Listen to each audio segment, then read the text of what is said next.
I am pregnant by him, and we are getting married today." My sister's voice pierced through the church like a gunshot. The silence that followed was so thick that I could hear the rustle of my own wedding dress as I slowly turned toward the back of the center aisle. There she was. Danielle, my younger sister, standing in the middle of the aisle wearing a wedding dress identical to mine, with her hands resting on her flat stomach in a theatrical gesture of maternal protection, and a smile so cruel that for a second I thought I was looking at my own shadow turned into a monster. I was 26 years old. My name was Victoria Sullivan, and until that ridiculous moment, I still believed that certain people, no matter how cruel they were, would have some boundaries when it came to family. I was wrong. Next to her, wearing the exact same tuxedo I had paid for, was Ryan, my fiancé, or what was left of him. He had his eyes cast downward, his hands trembling, but displaying no expression of real regret, only fear. He was afraid that I would do what everyone expected: scream, cry, faint, break something, and shatter my dignity into pieces in front of 200 guests who had come to celebrate what was supposed to be the happiest day of my life. "Victoria, forgive me," Ryan muttered without looking up from the floor. "I did not want it to be like this. But nothing." Danielle interrupted him with a voice so confident she could have commanded an army. She took 3 steps forward, making sure every guest could see her perfectly. "Ryan loves me. He has always loved me. And this baby is not a mistake. Victoria, it is the proof that you were never enough for him." I heard gasps among the guests. My mother, sitting in the front row, had both hands covering her mouth. My father looked away as if he could not bear the shame. Danielle's friends, strategically placed at different spots in the church, already had their iPhones held high, recording everything. This was not an impulse. This was calculated. And then I remembered something. 3 weeks earlier, Danielle had sent me a text asking for the name of my bridal boutique in Manhattan. She said she just wanted to look at their dresses for inspiration. I, being the idiot I was, gave her the contact information. 2 weeks earlier, Ryan had canceled 3 consecutive dinner dates with me, claiming he was overwhelmed with work. When I suggested we see each other even for a little while, he told me he was exhausted, that he needed space, and that after the wedding everything would be different. 1 week earlier, my sister had hugged me in our mother's kitchen and told me I was going to be the most beautiful bride in the world, and that nobody would outshine me. And I believed her because she was my sister. Now it all fit together. The identical dress, the cancellations, the space Ryan needed, the fake hug. It had all been part of the same plan to humiliate me in public, destroy my wedding, snatch the man I had been with for 4 years, and turn the day that was supposed to be mine into the perfect stage for her to shine as the tragic pregnant heroine, while I was left looking like the abandoned fool. "Say something, Victoria," Danielle ordered, taking another step toward me. Her voice sounded almost amused. "We are all waiting. Are you going to scream? Are you going to cry? Or are you going to do what you always do and stay quiet like a good little girl?" I felt the flower bouquet trembling in my hands, not out of fear, but out of repressed fury.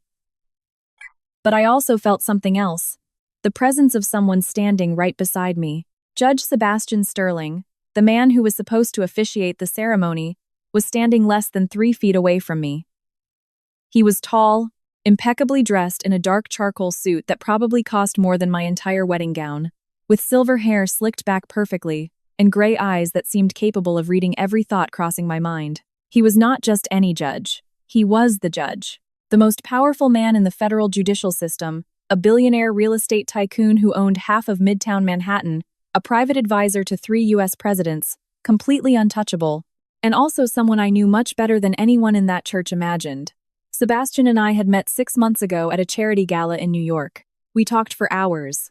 There was chemistry, there was tension, and there was an implicit offer that I rejected because I was engaged, because I loved Ryan, and because I believed in loyalty. "If you ever change your mind, Victoria," Sebastian had told me that night as he walked me to my car, "you just have to say the word, and everything you want will be yours." I had laughed it off. I thought it was just elegant flirting from a rich, bored man. Now, standing in the middle of my ruined wedding, with my sister displaying her betrayal like a trophy and my ex-fiancé hiding his cowardice behind silence, I finally understood what Sebastian had truly offered me that night. It was not just money. It was power. It was revenge. It was a level of elevation that Danielle could not reach even in her wildest fantasies. Sebastian leaned slightly toward me, and his deep, controlled voice barely brushed my ear. "Marry me, Victoria. Right now, right here, in front of all of them, and let me show you what it really means to win." My heart skipped a beat, not out of surprise, but out of recognition. In that instant, I knew Sebastian Sterling had not agreed to officiate my wedding with Ryan out of courtesy or obligation. He had accepted because he always knew this was going to happen, because he always knew Ryan was not man enough to deserve me, because he had been waiting patiently like an apex predator for the exact moment when I would finally see the truth. And that moment had just arrived. I dropped the flower bouquet. It hit the floor with a soft thud that echoed through the church like silent thunder. All eyes remained fixed on me, waiting for the collapse, the screaming, the tears. But the only thing I did was look Danielle directly in the eyes and smile. Not a fake smile. A real, slow, dangerous, devastating smile. "Thank you, Danielle," I said, with a voice so calm that even I was surprised by my own control. "You just saved me years of my life tied to a coward." Then I turned to Sebastian Sterling, and in front of 200 people holding their breath, I said with absolute clarity, "Yes, I will marry you right now." The silence that followed was deathly. Danielle turned pale. Ryan lifted his head for the first time with his eyes wide open, and Sebastian Sterling, the most powerful man in the country, smiled as if he had just won the most important chess match of his life. Because he had. Sebastian's hand wrapped around mine with a firmness that left no room for doubt. It was not a romantic gesture. It was a declaration of ownership, of protection, of war. "Perfect," he said loudly, clear enough for every single person in that church to hear. "Then let us continue with the ceremony."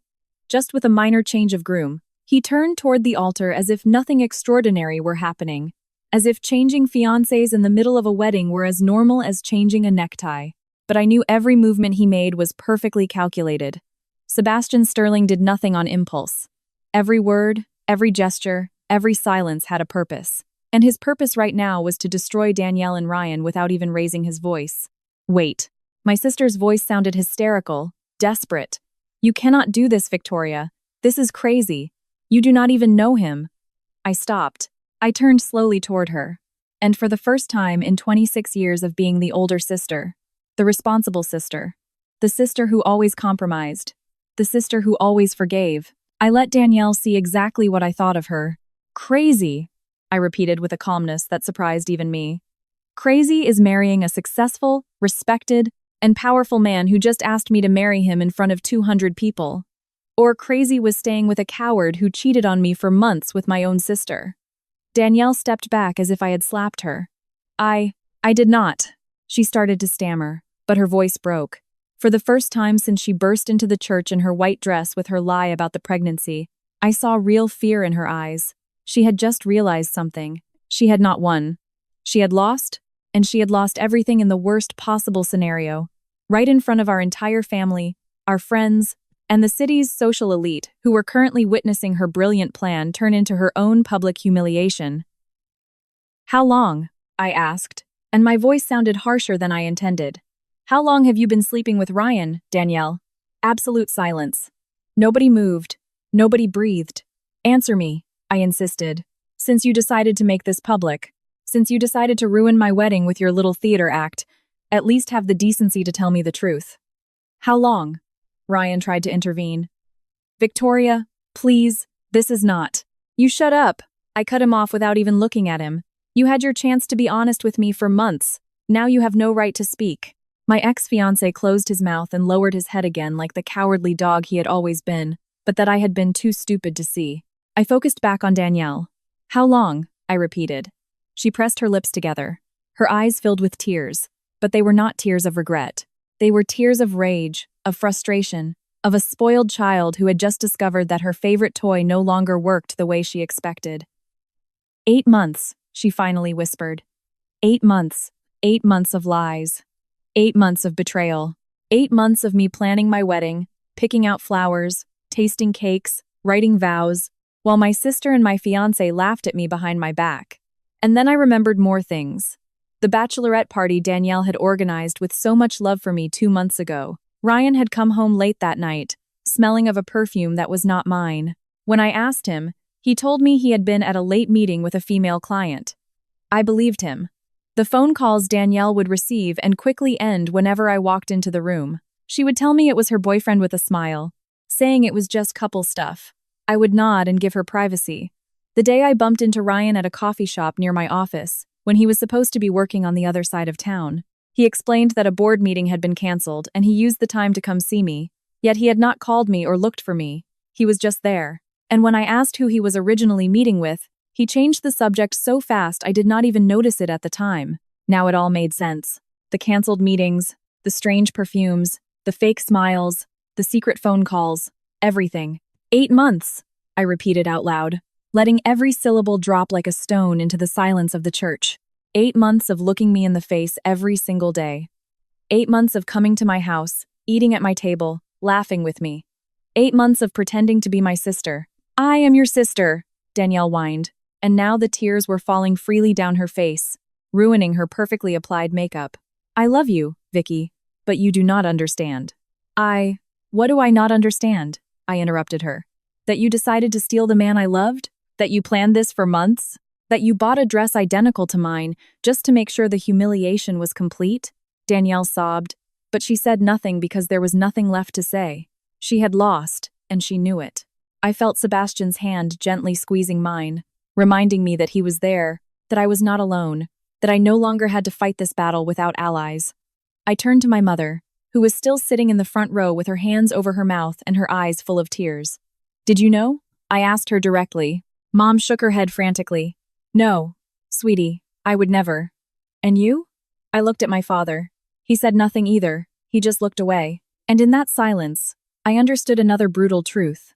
My family had not known, but they would not have done anything if they had, because Danielle had always been the favorite, the baby, the spoiled golden child, the one who could do whatever she wanted with zero consequences. And I had always been the responsible one, the one who had to be understanding, the one who had to forgive, the one who had to yield. Until today. Sebastian, I said, turning to the man who had just asked me to marry him in front of my broken family. The offer still stands, he smiled.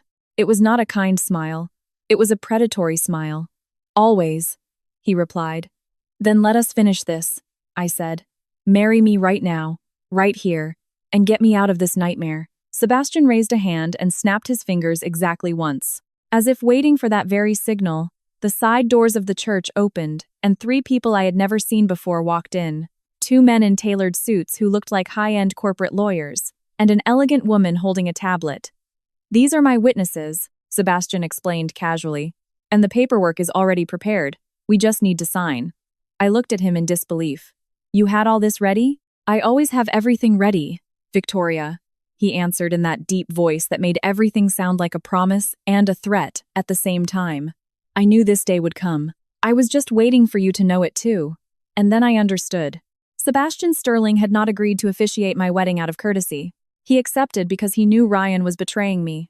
He accepted because he knew Danielle was planning something. He accepted because he had been waiting, patient as a shark in deep water, for the exact moment when I would finally see the truth and be ready to accept what he was offering. Not just a marriage, an empire. Sebastian's lawyers moved with a military-like efficiency that made it clear this was not the first time they were executing a plan under pressure. In less than 3 minutes, they had spread documents over a side table someone had brought from the sacristy, and the woman with the tablet was already verifying information with precise taps of her fingers. Wait, my father's voice finally echoed in the church. He stood up, his face red and his hands shaking. Victoria, what on earth are you doing? You cannot just marry a man out of nowhere who what? Dad? I cut him off, turning to face him. A man I just met? A man who is not Ryan? A man who has not gone through your family approval process?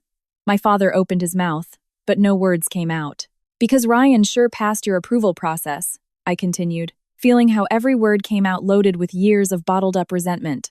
Ryan was perfect for you, right? Charming, polite, from a good family, the ideal son-in-law.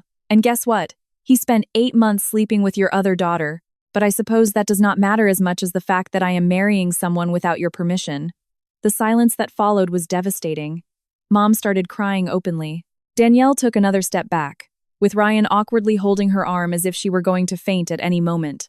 And for the first time in my adult life, I felt something I had never experienced in front of my family. Power. Not the power that comes from screaming or causing a scene.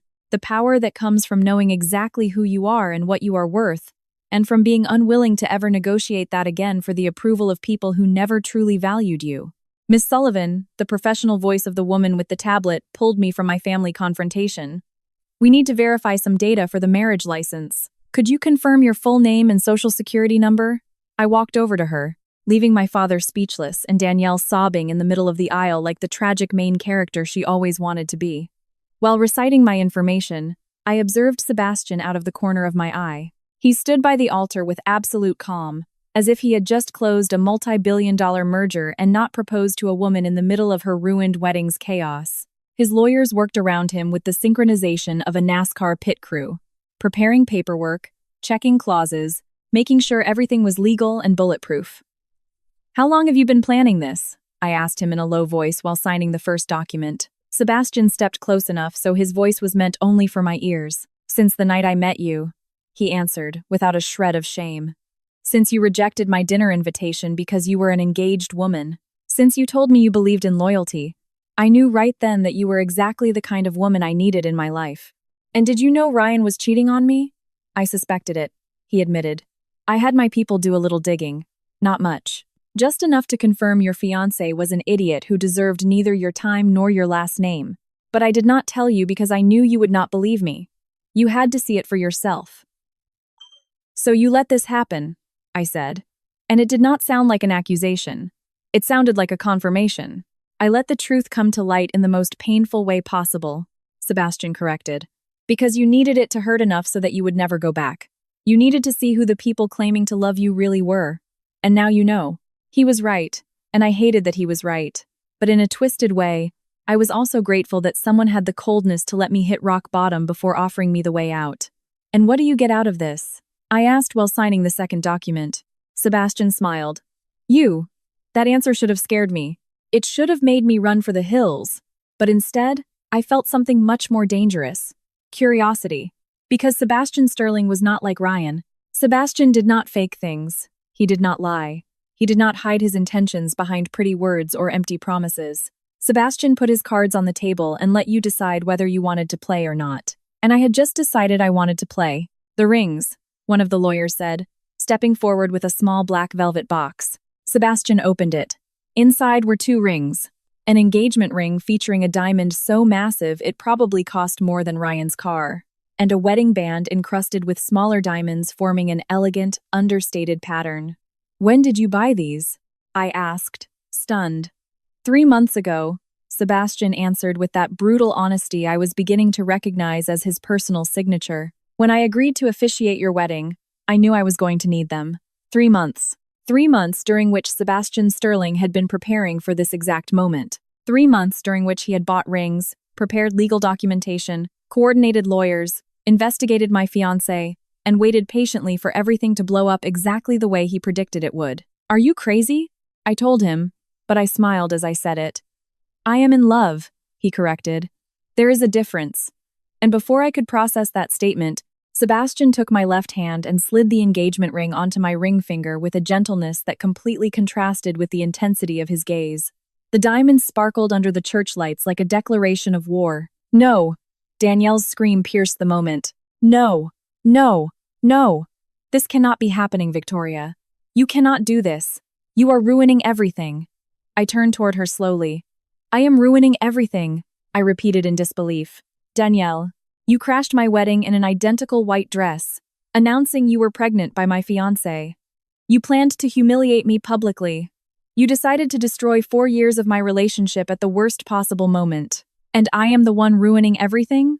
But he was going to choose me," Danielle screamed, her voice sounding hysterical, desperate, broken. "Ryan loves me. He promised me. He said he just needed to wait for the right time to tell you." "And the right time was the day of our wedding?" I asked. "That was the grand master plan?" Danielle sobbed, but did not answer. Ryan, cowardly as ever, was still standing next to her without saying a word, without defending her, without defending anything. And in that moment, I understood everything. Ryan had never loved Danielle. Ryan had only used Danielle for easy hookups without commitment, while maintaining the security of a stable, reliable fiancé who gave him social status and family connections. And Danielle, stupid and desperate for attention, had confused sex with love, had confused secrets with intimacy, had confused being the side piece with being the chosen one, until she decided to force his hand in the worst possible way. And now both of them were standing in the middle of a church, watching their brilliant plan turn to ashes.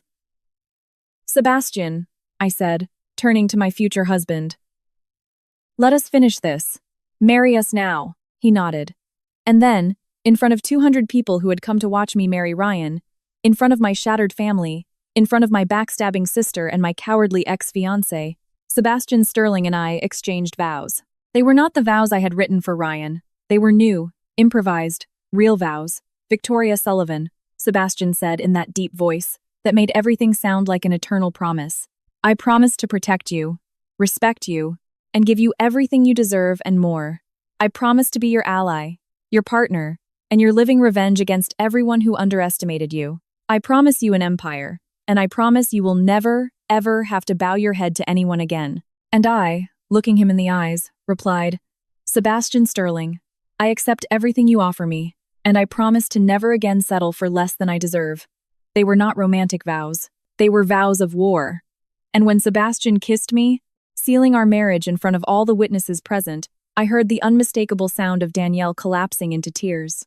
But I no longer cared, because I had just won. The kiss ended, but Sebastian did not pull away immediately. He kept his forehead resting against mine for one more second, just long enough for me to hear his low, controlled voice. "Now comes the fun part." He turned toward the guests with a smile that did not reach his eyes. And when he spoke, his voice filled every corner of the church with an authority that made it impossible not to pay attention. "Ladies and gentlemen," he began with lethal calmness, "I appreciate your presence at this ceremony, even though I know most of you came expecting an entirely different show. Allow me to clarify a few points before we leave." He walked slowly toward the center of the aisle with his hands in his pockets, as if he were giving a masterclass rather than unmasking two traitors in front of high society. "Ryan Miller," he said, looking directly at my ex-fiancé, who instantly turned pale. "Did you know the consulting firm you work for, Miller Consulting, has Sterling Capital as its primary client?" Ryan opened his mouth, but no sound came out. "No?" Sebastian continued with fake surprise. "How curious. Because 60% of your company's revenue comes from contracts that I personally approved 2 years ago. Contracts that, coincidentally, expire next month." I watched as Ryan's face went from pale to ash gray. "And tell me, Ryan," Sebastian took another step toward him, "how do you think your firm will do when those contracts are not renewed? How many employees will have to be fired? How many more clients will you lose once word gets out that Sterling Capital has cut all business ties with you?" "Mr. Sterling, please." Ryan finally found his voice, but it sounded cracked and desperate. "I did not know that you and Victoria." That Victoria what?" Sebastian interrupted him with a coldness that made every word hit like a physical blow. "That Victoria was more than the naive fiancé you were cheating on with her own sister? That Victoria had worth far beyond what your tiny brain could comprehend?" The silence in the church was absolute. Nobody breathed, nobody moved. Everyone was watching Sebastian Sterling, the most powerful man in New York, methodically destroy Ryan Miller in front of 200 witnesses. "But do not worry," Sebastian continued with a smile that was scarier than any direct threat. "I am not going to ruin you just for being unfaithful to my wife. That would be too personal. I am going to ruin you because you had the audacity to think you could deceive an extraordinary woman and get away with it." He turned toward Danielle, who was still sobbing in the middle of the aisle in her wrinkled fake wedding dress. "And you," Sebastian said, his voice growing even colder. "Danielle Sullivan, did you really think you could publicly humiliate my wife with zero consequences? She was not your wife when I planned this." Danielle whimpered through her tears. "I did not know that I loved her? That I had spent months waiting for her to be available? That I had thoroughly investigated every aspect of her life, including her backstabbing sister and her cheating fiancé?" Danielle froze. "That is right," Sebastian confirmed. "I knew everything. I knew exactly what you were planning. I knew about the identical dress you ordered 3 weeks ago. I knew about your late-night calls with Ryan. I knew about the supposed pregnancy, which, by the way, is completely fake." Danielle gasped. "Did you think I was not going to verify it?" Sebastian pulled his smartphone from his pocket and swiped the screen with a casual motion. I have right here the medical report from your last visit to your Manhattan OBGYN 2 weeks ago. Negative result. You are not pregnant, Danielle. You never were. It was just another lie to try to force Ryan into keeping you publicly. Horror spread across my sister's face. Ryan looked at her as if he were seeing her for the very first time. But you told me, my ex-fiancé began to say. Shut up, Danielle screamed, rounding on him. Shut up, shut up, shut up. And that was when everything exploded. Because Ryan, a coward to the bitter end, backed away from Danielle as if he had just discovered she was radioactive. You lied to me about the pregnancy? He asked with a trembling voice. You made me leave Victoria for a pregnancy that does not even exist? You promised me you would choose me, Danielle shrieked. You promised me. You said you were only with Victoria because it was convenient, but that the one you really loved was me. And there was the ultimate truth. Ryan had never planned to leave me for Danielle. Ryan had simply used Danielle for his affairs, telling her exactly what she needed to hear to keep her available and quiet. And Danielle, desperate to be chosen, had believed every lie. She had fabricated a non-existent pregnancy. She had planned this public humiliation, hoping to force Ryan to fulfill promises he never had any intention of keeping. I looked at my sister standing in the middle of the mess she herself had created, with her fake wedding dress, her fake pregnancy, her fake love, and for the first time in my life, I felt no compassion for her. I felt pity. Danielle had destroyed our relationship. She had betrayed years of trust. She had plotted my public humiliation, all for a man who had never loved her, and who was now looking at her like she was trash. I have one more thing, Sebastian said, his voice cutting through Danielle's sobs like a knife. He gestured to one of his lawyers, who immediately stepped up with a tablet. What is that? I asked. Sebastian showed me the screen. They were messages, hundreds of text messages between Ryan and Danielle, screenshots of conversations where Ryan mocked me, calling me boring, controlling, too serious. Messages where Danielle described me as the perfect sister who never did anything fun. Photos of them together in hotels, in restaurants, in my own apartment when I was not there. Where did you get this? I whispered. I have my resources. Sebastian replied simply, and I wanted you to have proof, not just for yourself, but for whenever you decide whether or not you want to take legal action against them. I looked at the screenshots. There was one from my birthday. Ryan had texted Danielle, I am at Victoria's birthday dinner, bored to death. When this is over, I will come see you. Another from the day I announced my promotion at work. Danielle had texted Ryan, Victoria will not stop talking about her new title like it is a big deal. When are we going to tell her the truth? And yet another from just a week ago, where Ryan texted Danielle, Relax, let her marry me first, then we will see what we do. But do not ruin this ahead of time. That was the one that broke me, because it meant Ryan had planned to marry me anyway. He had planned to keep Danielle as his mistress even after the wedding. He had planned to keep cheating on me for years, maybe forever, while keeping up the facade of our perfect marriage and leaving Danielle waiting in the shadows. And my sister had been so stupid that she did not realize she was being used until it was too late, and then she decided to force his hand in the most destructive way possible. Display them, I said with a voice I did not recognize as my own. Sebastian looked at me. Are you sure? Display them, I repeated. I want everyone to see exactly who these people are. Sebastian nodded and signaled to his lawyer. Within seconds, the screenshots were being projected onto the large side screens that were originally set up to show our engagement photo slideshow. Gasps filled the church. Whispers erupted. People started taking photos. And I watched as Danielle and Ryan became social pariahs in real time. I believe we are done here, Sebastian said, offering me his arm. Ready to leave, Mrs. Sterling? Mrs. Sterling. My new name, my new life, my new power. I took his arm, and we walked together down the center aisle of the church, leaving behind the bouquet I had dropped, leaving behind Danielle sobbing, leaving behind Ryan trapped in his own scandal, leaving behind my family in utter shock. When we reached the church doors, I turned around one last time.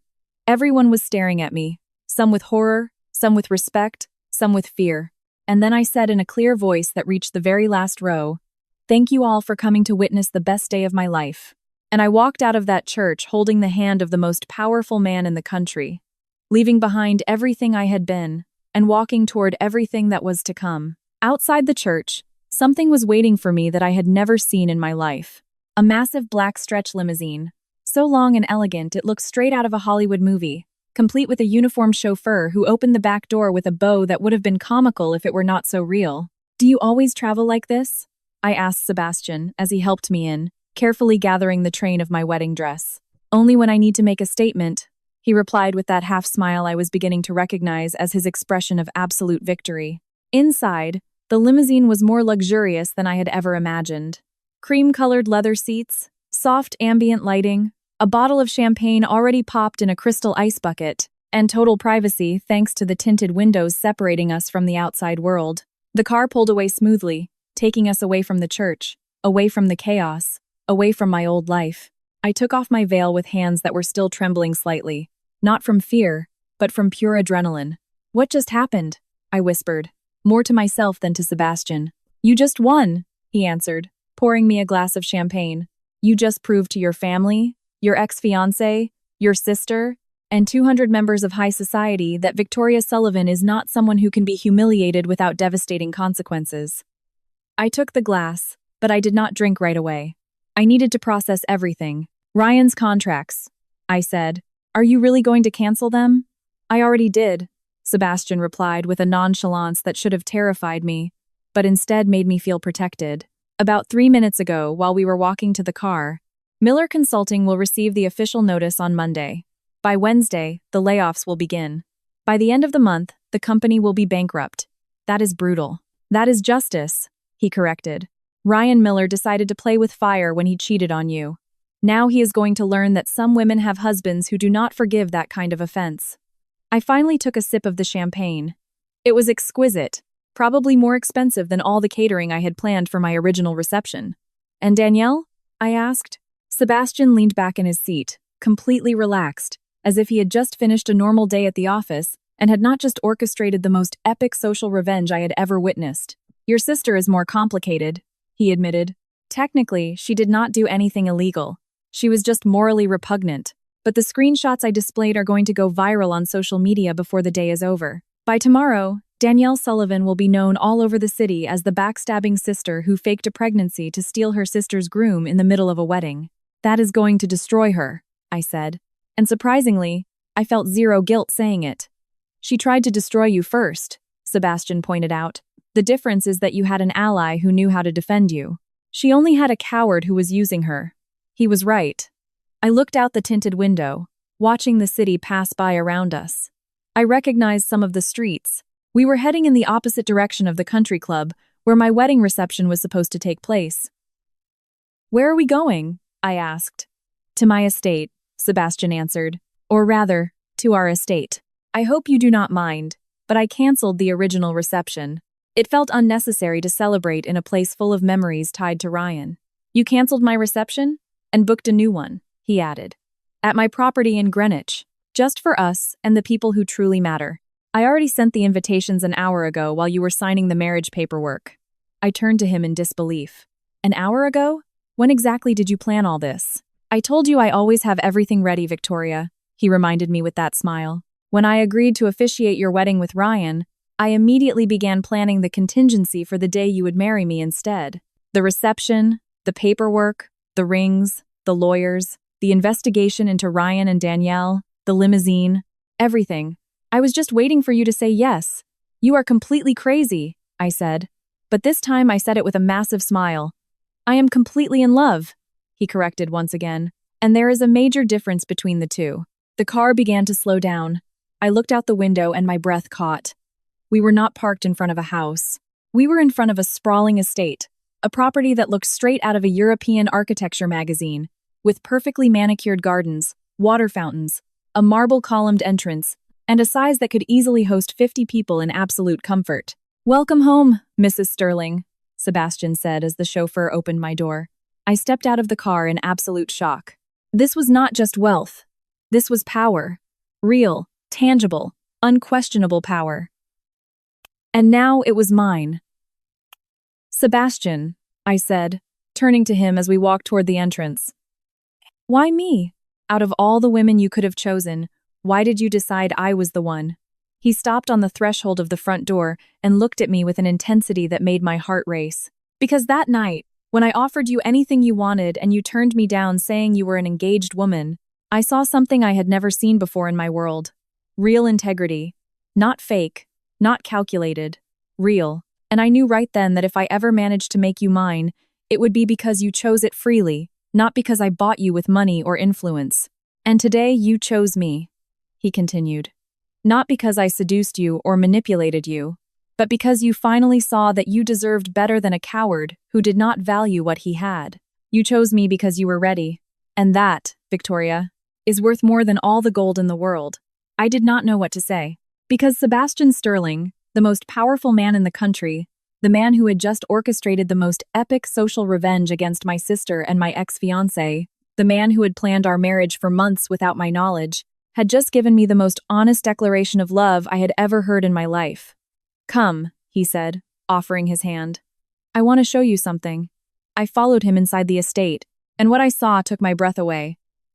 The main hall had been transformed into an intimate, elegant reception space. Tables decorated with white and gold flowers, soft lighting, gentle background music, and approximately 30 guests who were already there waiting. But they were not the guests from my original wedding. They were people I recognized immediately.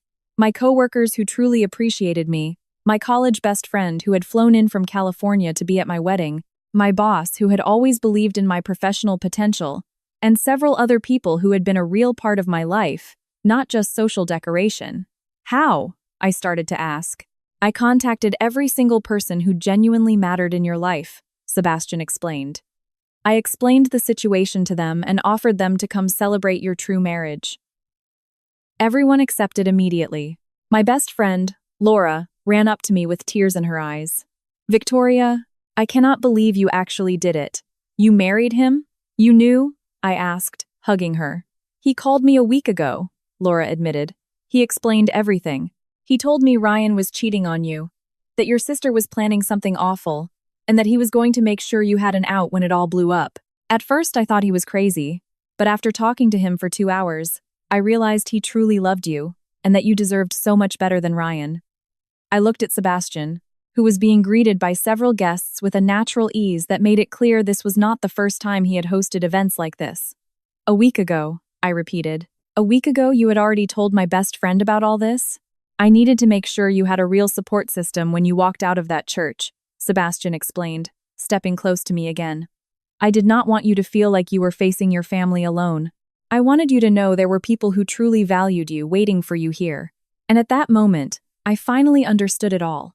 Sebastian Sterling had not just offered me revenge. He had offered me an entirely new life. A life where I did not have to settle. A life where I did not have to bow my head. A life where I was valued, protected, and celebrated for who I really was. The reception was perfect. Not ostentatious, not exaggerated, just elegant and intimate. We danced, we toasted, we laughed, and for the first time in years, I felt completely free. 3 months later, I received a text message from my mother. Victoria, we need to talk. Danielle is doing very badly. Ryan left her. She lost her job. She is living with us again. Please, help her. I read the message twice. Then I deleted it without replying, because I had learned a fundamental lesson in my 3 months as Mrs. Sterling. It was not my responsibility to save people who had tried to destroy me. Danielle had made her choices, Ryan had made his, and now they were living with the consequences. Meanwhile, I was living in a sprawling estate with the most powerful man in the state, working in my new position as the director of the Sterling Family Charity Foundation, and finally understanding what it meant to be valued. 6 months after the wedding, Sebastian and I were having dinner on the terrace of our home when he took my hand and said, "Do you know what the most ironic part of all this is?" "What?" I asked. "That your sister thought she was taking something valuable from you when she took Ryan," he said, smiling. "But in reality, she was handing everything to me on a silver platter. If Ryan had not betrayed you, you would never have chosen me, and I would never have gotten the only woman truly worth having in this world." He was right. Danielle had tried to humiliate me, but by doing so, she had only given me the most glorious promotion of my life, and that was the best revenge of all, not needing her, because my happiness was enough punishment for those who tried to destroy me. He tried to destroy me with betrayal. She tried to humiliate me with cruelty, but they both ended up destroying themselves. I learned that true victory is not getting revenge for the damage they caused you. It is building a life so extraordinary that your enemies realize they never held any real power over you.